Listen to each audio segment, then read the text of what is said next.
El Observatorio de Niñez y Adolescencia presenta Para que otros puedan, el espacio sobre discapacidad en las infancias y adolescencias.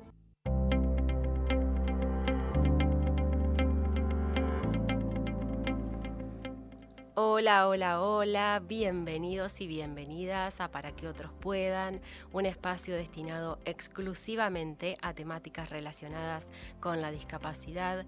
En este caso vamos a decir que depende del área de discapacidad de la UNICEN y también del Observatorio de Niñez y Adolescencia de la FACSO.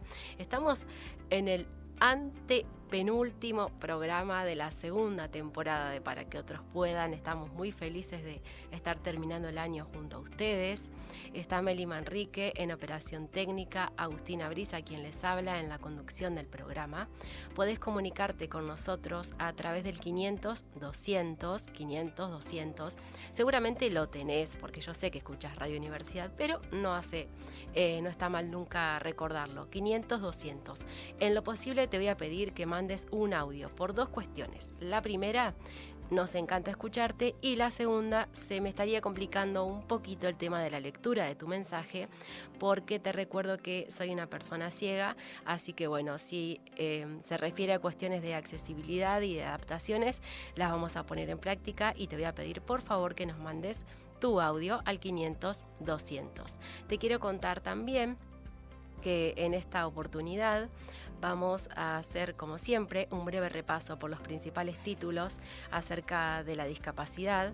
Luego nos vamos a introducir en la temática que tenemos preparada para el día de hoy con el licenciado Eduardo Maidana, psicólogo y miembro del Foro Permanente de Promoción y Defensa de los Derechos de las Personas con Discapacidad.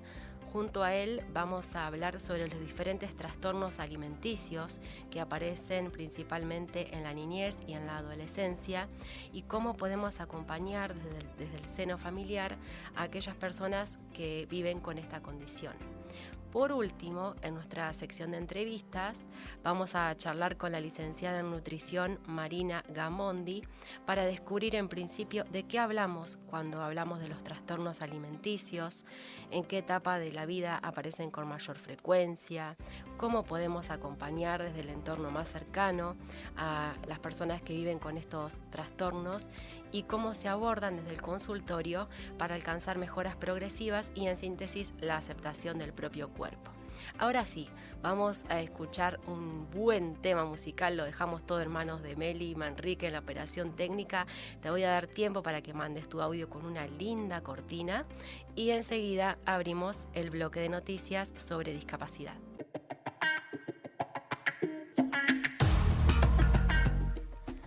Y así a todo ritmo, como anticipaba la canción que escuchábamos, vamos a comenzar a caminar por el bloque de noticias acerca de la discapacidad. 1 de diciembre, Día Mundial de la Lucha contra el SIDA. Se conmemora el 1 de diciembre de cada año para dar a conocer la epidemia de SIDA global, causada por la extensión de la infección del VIH. La fecha fue elegida debido a que el primer caso de SIDA fue diagnosticado en este día en 1981. Desde entonces, el SIDA se ha llevado muchísimas muertes a lo largo de todo el mundo, lo cual hace que sea una de las epidemias más destructivas de la historia registrada. Conversatorio de Inclusión y Accesibilidad para la Formación Docente en la FACSO. Se desarrolló el pasado miércoles 26 de noviembre en la Facultad de Ciencias Sociales y se orientó a docentes y no docentes. Se abordaron cuestiones que ayudan a garantizar la accesibilidad académica y comunicacional de estudiantes que viven con una discapacidad, tomando como base la guía de recomendaciones brindada por la UNICEN en torno a la temática. 3 de diciembre, Día Internacional de las Personas con Discapacidad. El próximo miércoles 3 de diciembre es el Día Internacional de las Personas con Discapacidad. Esta fecha fue establecida por las Naciones Unidas para promover la inclusión y el bienestar de las personas que viven con una discapacidad en todos los ámbitos de la vida. En Argentina, además, se celebra el Día Nacional de las Personas con Discapacidad en la misma fecha, según lo establecido por la Ley 25.340. Fecha de cobro de prestaciones de ANSES para diciembre. Cabe aclarar que para personas que reciben jubilaciones y pensiones habrá bono y medio aguinaldo. Las jubilaciones que cobran el mínimo recibirán sus haberes quienes tengan documentos terminados en 0 el día martes 9 de diciembre. Quienes tengan documentos terminados en 1 a partir del miércoles 10 de diciembre. Documentos terminados en 2 y 3 a partir del día jueves 11 de diciembre. Documentos terminados en 4 y 5 a partir del día viernes 12 de diciembre. Documentos terminados en 6 y 7 a partir del día lunes 15 de diciembre. Y documentos terminados en 8 y 9 a partir del martes 16 de diciembre. Jubilaciones que superan el mínimo. Documentos terminados en 0 y 1 a partir del día miércoles 17 de diciembre. Terminados en 2 y 3 a partir del día jueves 18 de diciembre. Documentos terminados en 4 y 5 a partir del día viernes 19 de diciembre. Documentos terminados en 6 y 7 a partir del día lunes 22 de diciembre. Y documentos terminados en 8 y 9 a partir del día martes 23 de diciembre. Pensiones no contributivas. Documentos terminados en 0 y 1 a partir del martes 9 de diciembre. Documentos terminados en 2 y 3 a partir del miércoles 10 de diciembre. En 4 y 5 a partir del jueves 11 de diciembre. Documentos terminados en 6, 7, 8 y 9 a partir del día viernes 12 de diciembre. Rapidísimo pero detallado bloque de noticias acerca de la discapacidad.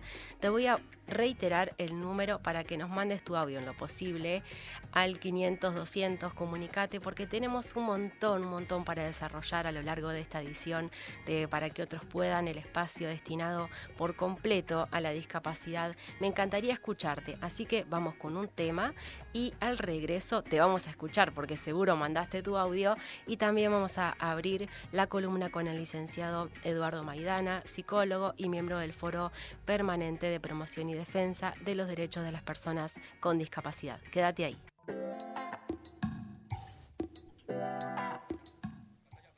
Estás escuchando Para que otros puedan, un programa exclusivamente pensado, diseñado para hablar y abordar temáticas sobre discapacidad. En este momento vamos a abrir la columna con el licenciado Eduardo Maidana, psicólogo y miembro del Foro Permanente de Promoción y Defensa de los Derechos de las Personas con Discapacidad, con quien vamos a comenzar a empaparnos en esta temática que pensamos para el día de hoy relacionada con los trastornos alimenticios, y vamos a aprender junto a Eduardo muchas cuestiones que tienen que ver con el plano de la psicología. Eduardo, ¿cómo estás? Buenas tardes. ¿Qué tal? ¿Cómo estás? ¿Qué decís? Todo bien, todo bien por acá. Bien. Bueno, me alegro mucho. Bueno, sí, las cuestiones de índole alimentaria, o sea, todos los trastornos de la conducta alimentaria, en general son claramente problemas de salud mental, ¿no es cierto? Uh-huh. Hay que diferenciar quizás lo que tiene que ver con ciertas restricciones alimentarias o con conductas alimentarias que hacen a una patología más de orden clínico, y los trastornos de conducta alimentaria son realmente directamente asociados con el tema de salud mental. Bien. Y como ustedes ya saben, seguramente, los más comunes son la anorexia, la bulimia, el trastorno de atracón o alimentación compulsiva, digamos, y la rumiación. Quizás hay algunos más que se pueden describir, pero más allá de esto, me parece importante quizás tener en cuenta que siempre lo que tiene que ver con la conducta alimentaria hace a esto de la dificultad en salud mental en relación a diversos temas, ¿no? Quizás en la adolescencia o en las edades jóvenes aparece mucho la cuestión de las imágenes corporales asociadas a conductas sociales. Siempre son estas conductas o estas determinaciones de conducta alimentaria, tienen que ver no con un solo factor, sino con multifactores que hacen quizás, dificultades de personalidad, que tienen que ver con situaciones muy particulares en cuanto a la imagen corporal y demás, y hacen, a establecer un síntoma muy complejo, donde se pone en riesgo no es solamente el tema de la salud mental, sino además el tema de la salud física, ¿no? Donde aparecen situaciones muy, muy complejas. Los cuadros más graves son realmente muy, muy graves y pueden llevar donde se le hace muy complicado y hasta fatal, digamos, ¿no? Uh-huh. Por esto hay que estar muy atentos, sobre todo a las conductas de los adolescentes, los jóvenes y demás, en relación a lo que tiene que ver con estas conductas alimentarias que hacen a poder prevenirse y tratarse debidamente, no solamente con un tema de abordaje en salud mental, sino un tema interdisciplinario que incluye no solamente el tratamiento de salud mental, sino además el tratamiento clínico médico correspondiente, digamos, ¿no? En particular, quizás más de la especificidad que nosotros abordamos, como ustedes ya saben, nosotros trabajamos mucho con el tema de niños y niñas y adolescentes que tienen que ver con discapacidades que hacen al autismo, la psicosis, uh-huh, y situaciones que hacen a ciertas conductas que tienen que ver con una serie de sintomatologías, ¿no? Es muy común, muy común ver las conductas de orden alimentario restrictivo, digamos, en relación a los niños y niñas autistas, a los jóvenes también, ¿no? Donde hay una alimentación, por un lado, restrictiva a veces, y a veces selectiva, ¿no? Donde se establece un patrón de comportamiento donde la alimentación es específica, no sé, hay chicos que comen solo prefieren una cosa en específico, digamos. O los colores, digamos, claro, ¿no? Y claro, exactamente, ¿no? O personas que acceden a alimentarse, uh-huh, rechazan ciertos colores, digamos, ¿no? No sé, no pueden comer tomate o no quieren comer tomate porque es rojo, no pueden... Claro. Ese tipo de cuestiones. Y hacen todo un abordaje, como te decía, también en la especificidad y el síntoma, que es muy común verlo en tanto en salud mental, a veces también en casos de esquizofrenia y en casos de autismo, como te decía, que es muy importante no solamente trabajar sobre la sintomatología, que hace un trabajo en general interdisciplinario, sino también desde el aspecto clínico médico, ¿no? Porque como ustedes bien saben, esto lo van a hablar seguramente con la especialista en nutrición, lo que hace a la alimentación hace a lo que tiene que ver con distintas situaciones que hacen a la evolución de lo corporal, digamos, ¿no? De la salud corporal, la salud física de la persona, digamos, ¿no? Tener alimentos restrictivos implica que la alimentación es deficiente, ¿no? Y los déficits alimentarios en distintas cuestiones, en distintas edades, el tema del crecimiento, el tema, asociados a la necesidad que tiene el cuerpo de lo que tienen, los nutrientes que tienen ciertos alimentos, las proteínas, y todo lo que hace a una buena evolución corporal, digamos, física me refiero, es necesario hacer hay que hacer correcciones si esto se da como síntoma, ¿no? Porque evidentemente en un niño que tiene una restricción alimentaria muy estricta, y esto te digo, se repite muchísimo en los casos de autismo, esa es seguramente la consecuencia directa, no solamente que tiene que ver con esta dificultad que hace al lazo social, sino además aparece una dificultad que tiene que ver con lo clínico, ¿no es cierto? Entonces es muy importante que estemos atentos y no solamente estar atentos al síntoma que aparece por allí, ¿no? En esto de trabajar para que se amplíe el espectro alimentario, sino que también el control clínico médico es importantísimo para garantizar la salud física de la persona, digamos, ¿no? Bien, se me ocurren varias preguntas para hacerte, Eduardo. Más allá del autismo o de por ahí la neurosis, había dicho algo así, hay otras discapacidades que por ahí, o en la mayoría quizá, hacen que uno sea consciente de la diferencia que se marca tanto en cuanto a discriminación, bullying y un montón de cuestiones, ahora ya hablando de infancias y adolescencias, que por ahí hacen que uno o una persona, digamos, trate de igualar o compensar esa falta o esa discapacidad, tratando de alcanzar estándares de belleza estereotipados de alguna manera u otra. Entonces, bueno, aparece la restricción de alimento o la demasía, Sí, la digamos. bulimia y la anorexia. Sí, Exacto. sí, entiendo. ¿Cómo se trabaja en esos casos para la aceptación del propio cuerpo, para la aceptación de esa discapacidad que no desencadene, como decías vos, dificultades a nivel físico? Bueno, básicamente, ya te decía, por un lado, en general, bueno, puede aparecer como una sintomatología quizás de orden pasajero, digamos, ¿no? El problema es cuando se establece la conducta alimentaria, claro, y pasa a ser de una dificultad sintomática pasajera a ser un importante síntoma que hace a la conducta de la persona en cuanto que se establece en el tiempo. Y bueno, esto genera, digamos, como bien decís vos, o está generado en general por un trastorno, digamos, que tiene que ver en lo social, ¿no? De la imagen corporal, la cuestión social, la integración, y todo lo que tiene que ver con el poder pertenecer a un grupo. Y eso hace que en este trastorno, que es traumático, digamos, en un punto, hace una distorsión de la imagen corporal, ¿no es cierto? Exacto. Donde quizás, por ejemplo, el tema de la delgadez, ¿sí?, se excede porque siempre la persona, por más que tenga un peso acorde a su tamaño, acorde a su edad, acorde a su contextura, la persona siempre se ve gorda, digamos, ¿no? Uh-huh. Siempre se ve como con exceso de peso, por ejemplo, ¿no? Uno de los ejemplos, ¿no? Sí.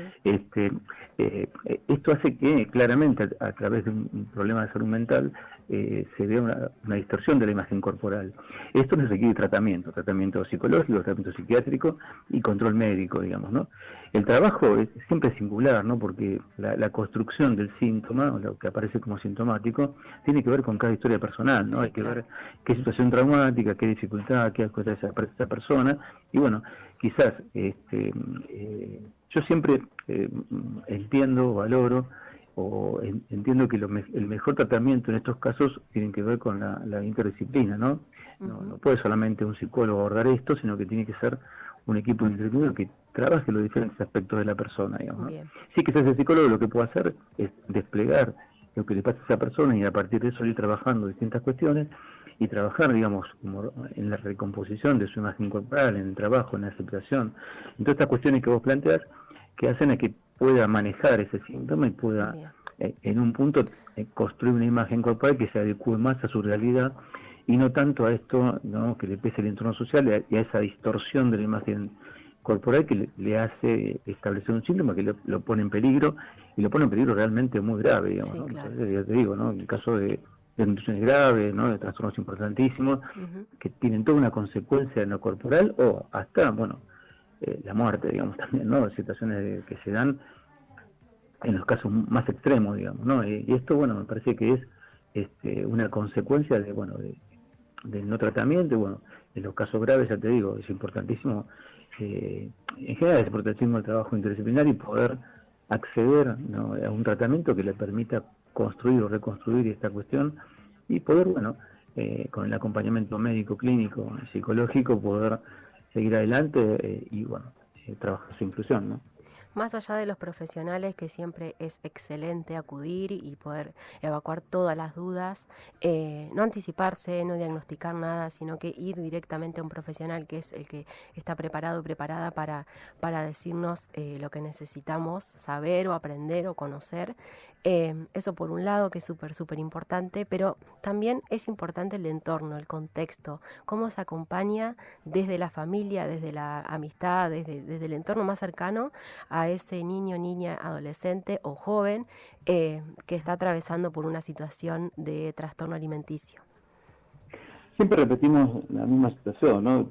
Primero, en un punto no es importantísimo el entorno, digamos, ¿no?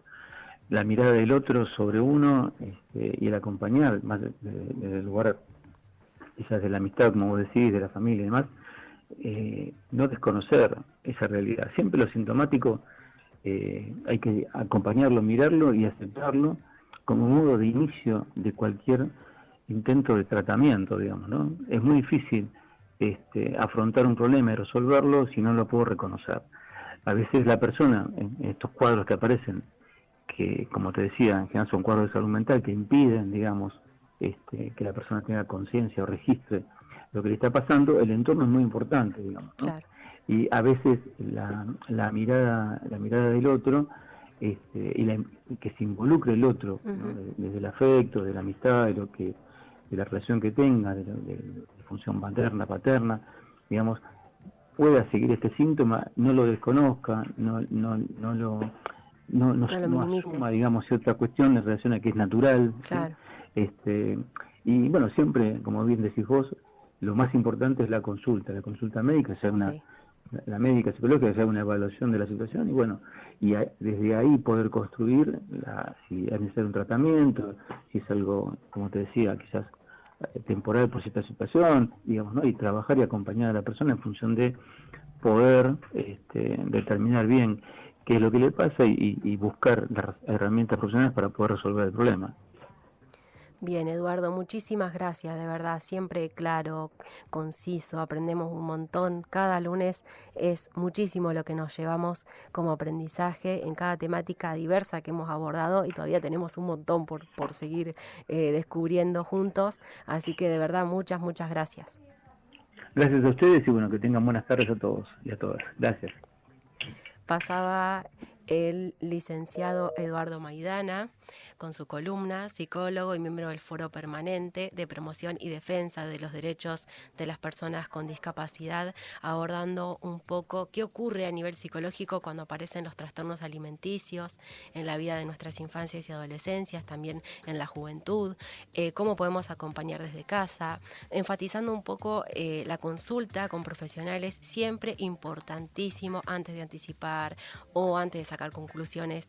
No somos médicos, quizá algunos que están escuchando, algunas sí, pero todos no, así que es importante hacer la consulta previa y después hacer lo que ese profesional o esa profesional nos recomiende para una mejora o para contribuir a nuestra mejor calidad de vida o la de la persona cercana que esté atravesando esta situación.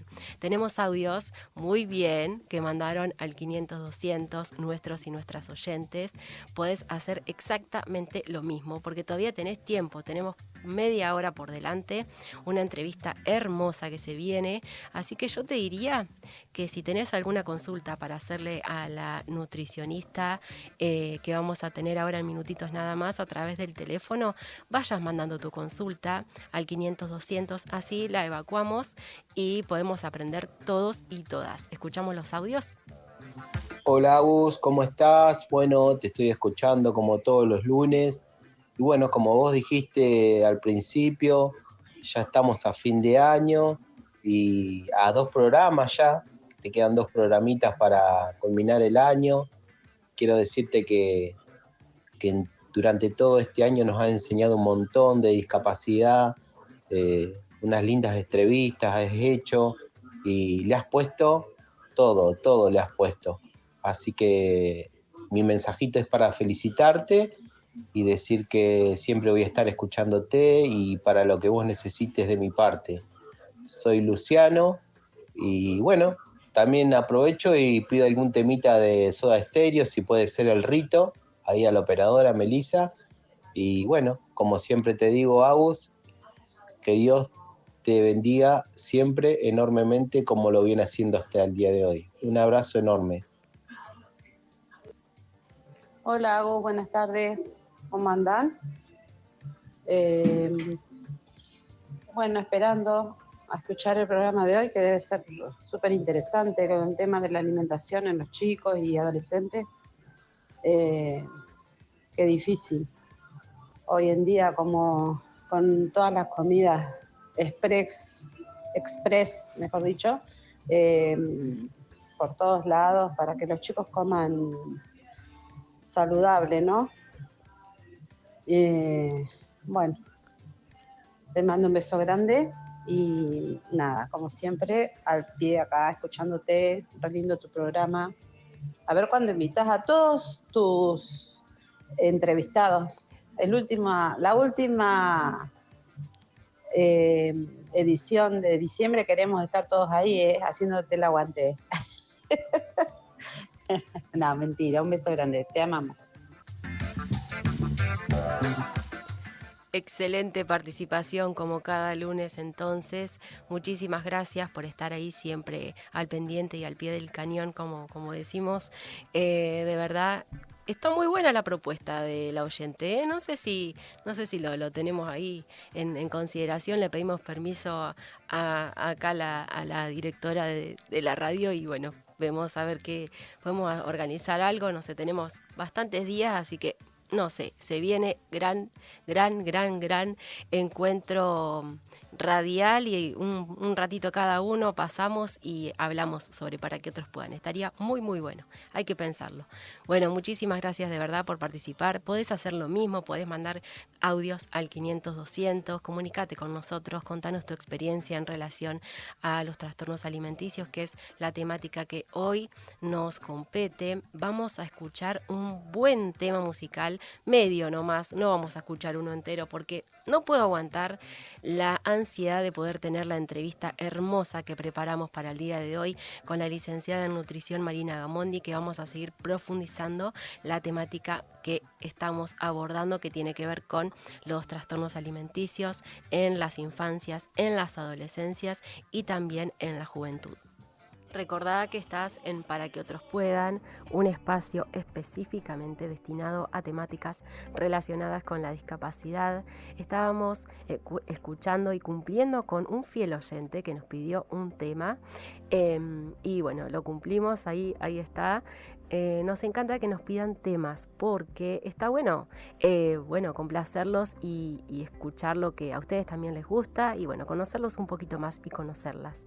Ahora sí, vamos a abrir la sección de entrevistas del día de hoy en Para que otros puedan. Estamos a través del teléfono con la licenciada en nutrición Marina Gamondi. Ella nos va a ayudar a comprender qué es o qué son los trastornos alimenticios, cómo se clasifican, cómo se trabaja en su consultorio para alcanzar la aceptación del propio cuerpo y muchas otras consultas. Así que si querés hacerle alguna pregunta o evacuar alguna duda con Marina, podés hacerlo al 500-200, mándale un audio, lo escuchamos y ella seguramente te lo va a responder muy clara como siempre, como ya nos tiene acostumbradas y acostumbrados Marina. Hola, ¿cómo estás? Buenas tardes. Hola, Agus, ¿cómo estás? Todo bien por acá, ansiosa de seguir aprendiendo juntas. Bueno, me alegro mucho. Bueno, en principio me gustaría preguntarte de qué hablamos cuando hablamos de trastornos alimenticios, Mari. Bueno, los trastornos alimentarios son comportamientos alimentarios anormales, ¿sí? Que están acompañados por una distorsión en la percepción de la imagen corporal, ¿sí? Esto genera una preocupación excesiva, ¿sí? Por el peso, o sea, por nuestro peso habitual, si estamos como más delgados o más gordos, o sea, como un control excesivo del peso, y también de la comida, de cuánto comemos, qué comemos, miden las calorías y demás, pasan un montón de cosas atrás de eso.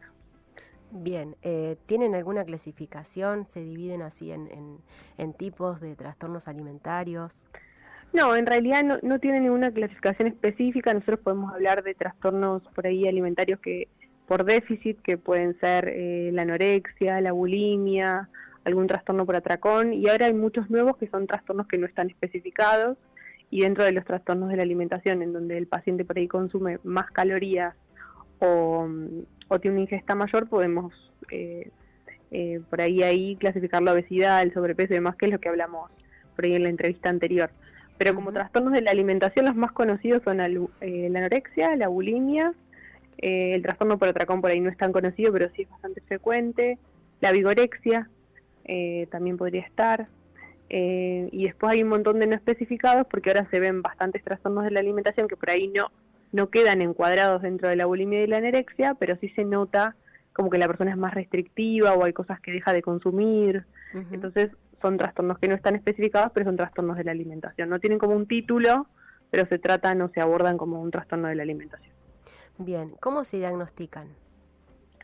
En realidad es difícil el diagnóstico del trastorno de la alimentación porque normalmente la persona que sufre un trastorno alimentario no es una persona que se acerque mucho al sistema de salud ni que busque ayuda. Bien. Pero bueno, se hace a través de un examen físico. Sí, obviamente lo más llamativo es el peso del paciente o por ahí su en una persona que es anoréxica uno le va a notar solo por ahí con mirarla que está súper adelgazada, ¿sí? Entonces por ahí nos va a llamar, lo primero que nos va a llamar la atención es eso, verla muy delgada o muy delgado, ¿sí? Bueno, y en base a eso después se hace un diagnóstico psicológico, ¿sí? Porque en realidad este tipo de trastornos están muy atravesados por la psicología y tienen un trasfondo muy grande de por ahí algunos conflictos o cosas que tienen que ver con, más que nada con la psicología, ¿sí? Y después se hacen estudios complementarios, o sea, para ver la desnutrición más que nada, ¿no? Se hacen un laboratorio para ver por ahí el estado nutricional de la paciente, ¿sí? Perdón, sí, justo está. No hay ningún problema. Ahí está, se despertó. Ahora sí, se hace un laboratorio, ¿sí? Donde podemos ver el estado nutricional más como de lleno, ¿sí? Bueno, el niño o la niña también quiere participar de la entrevista, sí, así que no hay ningún problema. Si te parece, Mari, vamos a escuchar un audio que llegó mientras, ¿dale? Dale. Hola, buenas tardes. Bueno, felicitarte también por el programa y por la entrevista que te hicieron en la radio amiga LU32. Salió espectacular y muy orgulloso de vos. Un beso. Estamos en Para que otros puedan, un programa exclusivamente destinado a la discapacidad, en este caso abordando los diferentes trastornos alimentarios, y es por eso que en nuestra sección de entrevistas estamos abordando esta temática junto a la licenciada en nutrición Marina Gamondi. Ella nos estaba explicando de qué se trataban estos trastornos, también cómo se diagnostican. Nos decía que el diagnóstico es por lo general bastante complejo porque los pacientes y las pacientes un poco se rehúsan a la visita con un profesional y demás. La última, por ahí quería preguntarte, Mari, ¿en qué edad se encuentran estas patologías frecuentemente y cómo se trabaja para poder alcanzar la aceptación del propio cuerpo en tu consultorio y por ende, bueno, el peso ideal para cada uno y cada una? Bien, sí, lo más habitual es que los trastornos se den en adolescentes, ¿viste? Entre los 14 y los 18 años, la mayor incidencia que nosotros tenemos en la Argentina. Es más frecuente en pacientes mujeres, sí, no tan así en hombres, o sea, existen los dos casos obviamente, pero es más frecuente en pacientes que son mujeres, ¿sí? Y en realidad lo que nosotros tratamos de hacer, como te decía, es algo que atraviesa mucho la psicología. Entonces, la nutricionista sola o el médico solo no va a lograr nada. Es un trabajo interdisciplinario, sí, que se hace a través de nutrición, de psicología, incluso a través también de psiquiatría. A veces se necesita algún tipo de medicación para poder acompañarlas. Fuera, obviamente, de la educación alimentaria y lo que uno hace en el consultorio, que es enseñarles a comer. Como hay una gran distorsión del cuerpo, o sea, obviamente que es re importante que ya sepan cómo comer, qué comer y demás, pero es más como una obsesión que no tiene, viste, que a veces no entiende mucho de qué es lo que les hace bien. Claro. Y entonces por eso hay que tratar muy desde fondo, desde lo más profundo, a ver de dónde viene este trastorno y a qué lo asociamos. Lo que siempre se recomienda es más que nada la consejería, viste, sin imponer nada, porque también son pacientes que son muy... es muy frecuente que abandonen el tratamiento, claro, o que no vengan más y demás, entonces hay que tener un cuidado terrible con eso para que sigan viniendo y poder acompañarlos, porque obviamente es mejor que vengan a que dejen de venir, ¿sí? No sé qué más me habías preguntado, me habías dicho de la edad, ¿y qué más? Eso mismo, cómo se trabaja en el consultorio y también ahora orientado a personas que viven con alguna discapacidad, ¿cómo logramos ese trabajo que sea en el consultorio para poder alcanzar esa expresión en cuanto a palabras, que se exprese esa persona, que diga lo que siente, o incluso sé que por ahí se trabaja mucho con el dibujo, ¿no?, del propio cuerpo, a ver cómo uno se autopercibe y demás? ¿Cómo es en cuanto a personas que viven con una discapacidad? Bien, en realidad el tipo de tratamiento va a ser el mismo, por ahí se usan diferentes estrategias en base a la discapacidad que tenga, ¿no? La persona. Por ahí la dismorfia corporal en alguien que no es vidente, por ejemplo, va a ser diferente, o sea, lo va a percibir por ahí a través de otras cuestiones, ¿sí? Por ahí no se va a poder ver en el espejo, como viste es la típica imagen de la anorexia, pero por ahí lo va a poder percibir a través de otro tipo de sentidos. Exacto. Pero en realidad el abordaje es lo mismo para cualquier paciente, siempre es terapia, nutrición y obviamente algún médico clínico que nos pueda ayudar a ver una evaluación nutricional un poco más profunda, esto que hablábamos hoy del laboratorio, de ver su estado nutricional desde otro lugar para saber si hay desnutrición crónica, cómo están los valores, ¿sí? Cómo atacar esta enfermedad de base, ¿sí? Hay hospitales de día donde la gente se puede internar, como te decía, es muy difícil que el paciente se acerque, entonces es muy difícil también tenerlo internado en el hospital porque a veces requieren de algún otro tipo de alimentación cuando son trastornos muy graves, sí hay que alimentarlos de otra manera porque ellos creen fehacientemente que tienen sobrepeso o algo y se niegan a comer por boca, ¿viste? Entonces, nada, es como un trabajo de hormiga que hay que hacer para que ellos se dejen ayudar, porque es muy raro que busquen ayuda. Más que nada la ayuda surge de algún familiar o algún amigo que se acerca, ¿sí? A ver cómo puede ayudar a ese paciente, ¿sí? Porque por la preocupación y por esto de la negación de hablarle y no saber, o por ahí notar como que no escucha o como que no, ¿viste? Como que no presta, o sea, como que no le entra ninguna bala, como diría uno, claro. ¿No? Como que uno le dice y no... creo que es lo más complicado de este tipo de patologías. Que ellos no se perciben realmente como están, porque uno si está enfermo, por ahí se da cuenta. Claro, uno no es consciente de lo que...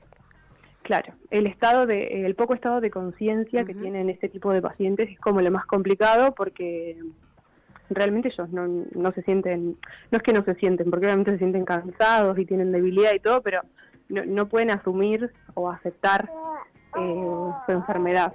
¿Sí? Es lo primero para que uno se deje ayudar, ¿no? Se deje tratar, lo primero que uno tiene que asumir es que está atravesando algún tipo de patología. Bien, ¿qué le diríamos, Mari, a la familia o al entorno cercano de aquella persona que está atravesando una situación así? ¿Qué le dirías a la familia y qué le dirías a esa persona que está pasando por este tipo de situaciones y que por ahí se rehúsa a una visita con un profesional o a no escuchar la opinión de su entorno más cercano? Bien, a los familiares, más que nada esto, de buscar ayuda profesional y entender, tanto a los amigos como a los familiares, que ellos son parte del tratamiento, ¿sí? Porque es súper importante el acompañamiento y uno siempre va a necesitar de alguien que pueda, por ahí, porque también no adrede, pero son personas que por ahí en el tratamiento ocultan mucho o mienten mucho, y es parte como de la patología. Entonces uno necesita a alguien que realmente diga, che, comió, no comió, después de comer fue a vomitar, no fue a vomitar. Bueno, entonces eso es súper importante en amigos y familiares. Bien. Son patologías que son crónicas, o sea que hay mejoría, pero los acompañan toda la vida, entonces son bastante agotadoras para los cuidadores o para quien acompañan, ¿no? Pero bueno, que tengan mucha paciencia y que a través del amor y de la compañía se pueden lograr muchas cosas, ¿sí? Porque son enfermedades que atraviesan toda la vida. O sea, uno no se cura de un trastorno de la alimentación. Puede estar mejor, puede estar peor. Hay que aprender a convivir con eso de la mejor manera posible, pero saber que no tiene una cura específica. Sí, y para el paciente que lo está atravesando, más que todo que pueda, si en algún momento lo puede registrar, ¿sí? que pueda pedir ayuda, y si no, por lo menos que pueda confiar. Sí, realmente a veces no parece, o por ahí puede que uno lo minimice porque es un tema relacionado con la alimentación, que a veces suele suceder, como que uno minimiza todo lo que tiene que ver con la comida, pero son patologías que si son graves pueden llevar a que un paciente se muera de eso, sí, porque hay grados de desnutrición tan grandes que es súper, súper preocupante. Y más que nada, porque esto está muy asociado a la hegemonía y a todo lo que nos presentan, ¿viste? los medios de comunicación y demás, a aprender a quererse uno, ¿sí? Como somos, que todos somos distintos, todos tendremos cosas mejores, cosas peores, pero realmente que el valor de uno no está en lo corporal, ¿sí? En la estética, sino en otros lugares más profundos. ¿sí? Así que no hay que enloquecerse con eso. Excelente, Mari, muchísimas gracias, muchas gracias de verdad por la explicación súper clara, como siempre, muchas gracias por tu tiempo, y bueno, seguimos en contacto para posibles entrevistas y notas relativas a la alimentación, a la vida saludable, que es súper importante y necesario para difundir. Bueno, muchas gracias a ustedes. Les pido disculpas por la bebé que de acá No, se por escuchará de atrás, favor. se escucha. Es hermoso escuchar esa bebé. Ahora no llora, pero quiere hablar, así que bueno. Es una Bueno, cortina de muchas fondo gracias. preciosa para esta nota, así que de verdad, muchas gracias por dejarnos escucharla también. Gracias a ustedes por participarme. Bueno, pasaba la licenciada en nutrición Marina Gamondi, entonces, hablando un poco de los diferentes trastornos alimentarios que pueden atravesar tanto las infancias como las adolescencias, como en la juventud. Es súper importante poder acudir a profesionales si notamos algún tipo de conducta relativa a este tipo de trastornos, o si tenemos dudas también en función de alguna persona cercana que tengamos, o si nosotros mismos o mismas advertimos estas cuestiones. Siempre es importante acudir a un profesional, no anticiparse, no diagnosticar nada antes de tiempo, porque hay personas que estudiaron para eso, así que tenemos que acudir a ellas y a ellos lo antes posible para que nos ayuden más que nada a tener una mejor calidad de vida y que podamos aceptar nuestro cuerpo como corresponde, sin lastimarnos ni hacer nada que empeore nuestra situación.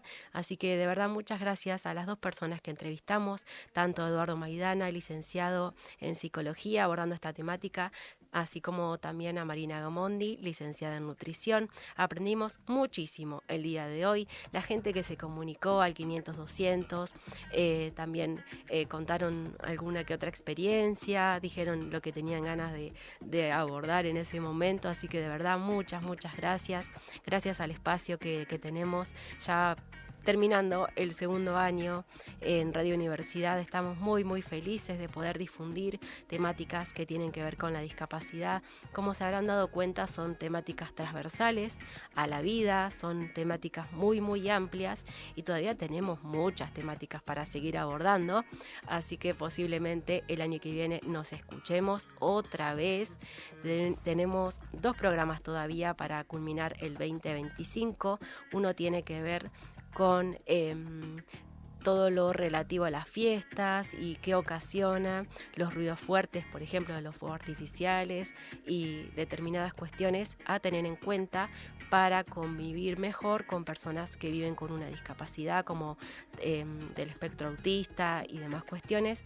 Y la otra edición tiene que ver con la inauguración del hogar de talleres protegidos, así que vamos a estar hablando posiblemente con Rosita Muya, que es directora de este lugar, y también vamos a tratar de hablar con personas que viven allí, como para escuchar un poco esa experiencia de convivir y bueno, otras cuestiones que no vamos a expoliar. Así que nos encontramos, si les parece, el lunes que viene, no, el otro lunes 15, a partir de las 14 horas por Radio Universidad, para escuchar Para que otros puedan. Muchísimas gracias, y nos seguimos escuchando.